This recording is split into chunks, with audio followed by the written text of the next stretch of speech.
All right, we're here with Sienna the Savage from Impact Wrestling. Pinkies up. Now, how does it feel like to come back to the metropolitan area? Because obviously, in New York City here, it's got to have a special meaning, even though you've traveled all over the world. How does it feel to come back to New York? It definitely it's a really good feeling to come back because this is kind of where I started wrestling. So when I branched out from the place that I started training and started wrestling on the indies, I was first wrestling for WSU. And at the time it was in New York and then it ended up being in New Jersey. So these fans have watched me come from nothing and work my way up. I just saw one recently walk across the room. They've seen me from being young and impressionable and making terrible decisions, and then they watched me grow, basically. So it is a different feeling wrestling in front of fans who know you and have known you for a long time. My thing is, you said the fans watch you since you started and you've debuted. At this point right now, I always love asking talent because I always find it intriguing myself because it's such a huge learning curve in professional wrestling. At this point in your career, what do you feel you still need to be working on, and what do you feel you want to be more comfortable in? Working on, I always feel like I'm working on. I mean, the business is always evolving, so I feel like in that aspect, you always have to be learning and growing, and I don't know, I'm a perfectionist in a way, so I watch things back, and it'll be the smallest things, like the smallest basic things that I want to work on. As far as comfortability, I feel like I'm way more comfortable speaking than I used to be, and really, I don't know, sometimes it seems that I'm a lot more comfortable speaking than a lot of women. It seems like a lot of women don't cut promos a lot, or when they do, it's very rehearsed and awkward. And so I feel like that's an area that I'm comfortable in. Well, for me, from doing your promos and doing interviews, you're not afraid to say what's on your mind, which I think a lot of people are afraid of. Because nowadays, it's pretty easy to offend somebody. Oh yeah, definitely. Yeah, I don't think I've ever really cared.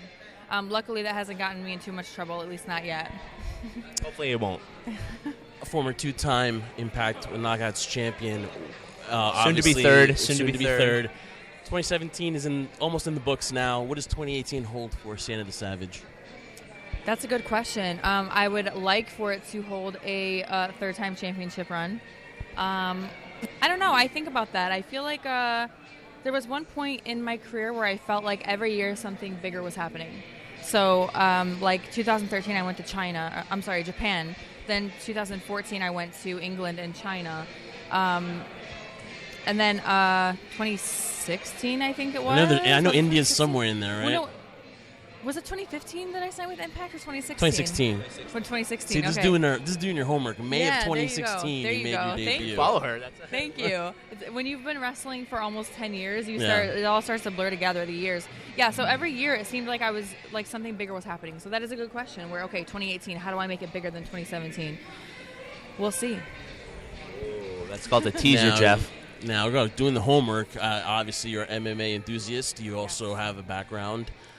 So now let me ask you the question. That's why here. you don't want to mess with her, guys. It's imminent. That's from what we're reading is that Ronda Rousey will eventually sign with WWE. How do you feel about someone in the MMA heading over to wrestling? You think there's a huge learning curve? Obviously they'll be performing at the Performance Center, trying to hone their skills because it's different. Just your thoughts on that in general, going from MMA into professional wrestling. I think that there are a lot of connections between MMA and wrestling. I think that I totally understand why people jump ship, so to speak. I'm definitely for it. I think that if they have the passion for it, I say do it. So whether you have an MMA background or you have no background in any athletics and you want to start, then if you have a passion for it, go for it. The people that I've seen come from the MMA world to wrestling seem to catch on pretty quickly. They already have the footwork and things like that really help them learn very quickly. So I'm not opposed to it at all. Something for me is with mixed martial arts, boxing, sports, and professional wrestling, there's always a huge athletes always want to brand themselves. It always becomes the main thing, too. Now that wrestling is just on such a huge boom right now, it appears, social media is always a huge integral tool. It's like the modern-day business card nowadays. For you, how important and vital is it for you, or maybe somebody coming up in the business, to really use social media to its fullest advantage so that you could get booked and then possibly, I think everybody's goal might be, who knows, WWE, Ring of Honor, New Japan. How do you use social media to kind of keep increasing the amount that you get out there and get noticed? Or Impact. That could be a goal. Or Impact, yeah. Impact should definitely be a goal now. We'll get to that eventually. I definitely think that is the most important thing is branding yourself. Or I don't know. Sometimes people need help in the branding department, but they still have charisma. They still have a character. That's extremely important in pro wrestling. Utilizing social media to its full advantage. I remember when I first signed up for Twitter, I think it was maybe that was 2013, 2012, I don't know, when it was first becoming really popular. I know that is what's going to help you be seen and seen when you're not seen, if that makes sense. So you're only wrestling on the weekends, for example. So that way you're always in people's minds. It's very important to brand yourself. I remember when I was young and I was drawing out. I don't know if this is on subject or off subject, but I'll say it anyway. I remember when I was young and I was drawing my favorite characters, my favorite wrestling characters, and I was drawing Lita and Trish Stratus and whoever. And I remember getting to someone, I don't even know who it was, but I remember thinking to myself, I don't know how to draw them. They just look like a basic person, nothing makes them stand out. And I remember it clicking in my head at a young age. I was probably 10 or so, or 12, I don't know. I remember it clicking then that you need something to make you stand out. You need to brand yourself, so to speak. So branding is even if it just means that a kid can distinguish you out of a line of default characters, I think that it's important. Now, Impact, of course, we mentioned the Impact Desk. It should be a goal, and it should be a goal in 2018 for everyone to go to try to be a part of Impact because big things are coming ahead. Obviously, this past week, we found out that Scott D'Amore and, of course, Don Callis have been named as Executive Vice Presidents of Impact. It's been a revolving door, let's kind of be honest, this past year. So maybe this year, what do you think those two gentlemen have that can bring Impact more recognition in 2018? I think that it's going to be a really fun ride. It's going to be a wild ride, but it's going to be a fun ride.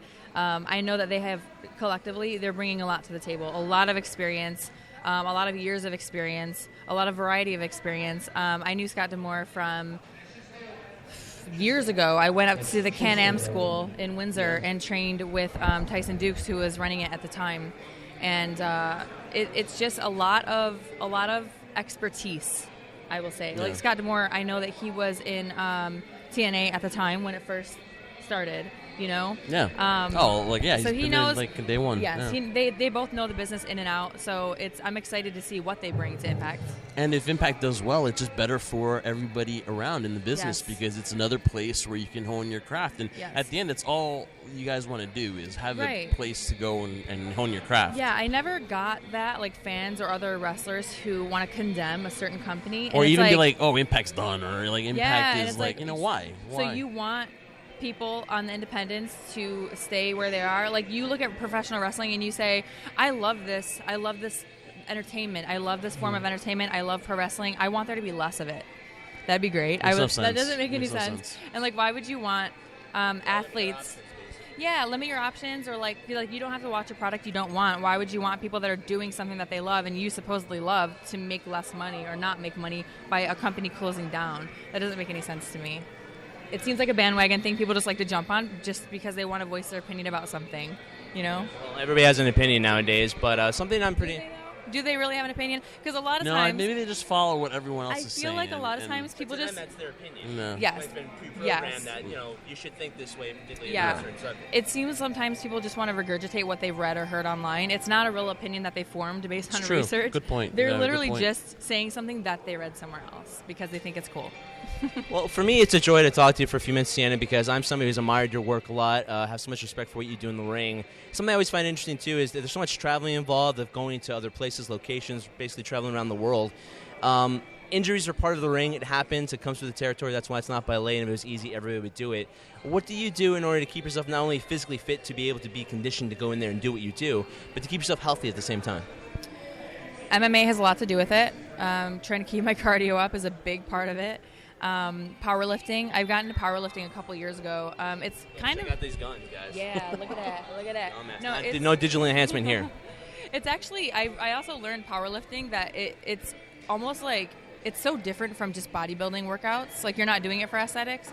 So, I was working out with a guy. I remember I was lifting more than he was, like in tricep extension specifically. Like, and he was like joking about how like all my strength is in my triceps because he's like, "How are you lifting more than me?" And his arms were huge. So it's like it's more of it's for function, not necessarily aesthetics. So anyway, that helps. And as far as like injury free, that's the hard part because you never know what injuries are going to come and how. The most simple things can get you injured.